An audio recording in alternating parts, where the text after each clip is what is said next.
এই যে শ্যামা মাহফিল করে না কাওয়ালি, আমার মা কি তাকওয়া পরহেজগারি, মানুষের সামনে ভিতরে ভিতরে সবাই বসে বসে শুনে, ভিতরে ভিতরে যতগুলো মানুষ কাওয়ালির ভিতরে ফতোয়া দেয় সবাই কাওয়ালি শুনে, সবাই। আপনি যদি তাদেরকে জিজ্ঞেস করেন বিসমিল্লাহ পুরা লিস্ট বলতে পারবে। মানুষ তো আপনি আপনার মধ্যে সুর ইম্প্যাক্ট করে। এখন তারা দেখতেছে যে এখানে এদের ভিতরে সহজভাবে কিভাবে ঢোকা যায়, সহজভাবে কিভাবে ঢোকা যায়। যেমন আমি সারাদিন ওয়াজ করলাম, আপনার মনে কোনো কিছু নরম হইল না, কিন্তু একটা বিচ্ছেদের কালাম পরে আপনার ভিতরের জগৎকে ব্রোকেন করে দিয়েছে। আপনি 13 পান্নায় আপনার চোখ দিয়ে পানি পড়তেছে।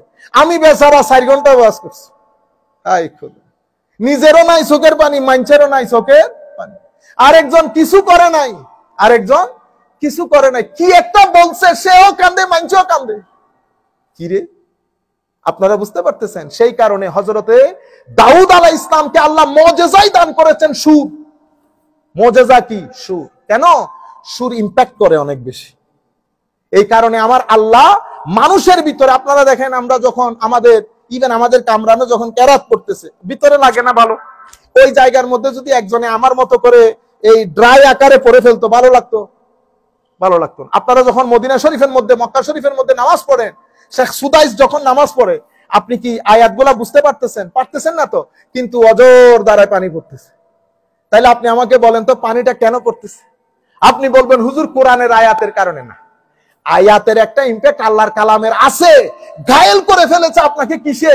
সুরে। আপনারা বুঝতে পেরেছেন?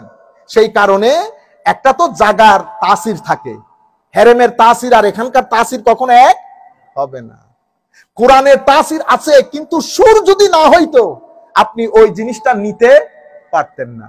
তো সুফিয়াই কেরাম ওনারা যখন দেখেছেন এই এলাকার মানুষকে টার্গেট করতে হলে আমার বৃহত্তম জিনিস হচ্ছে দিন দেওয়া, তাকে আল্লাহ মানিয়ে নেওয়া, তো তারে কি করতেছে? ও দেখতেছে কি রে, এখানেও তো ডুল তাবলা আছে, ডুল তাবলা আছে, বসে গেছে।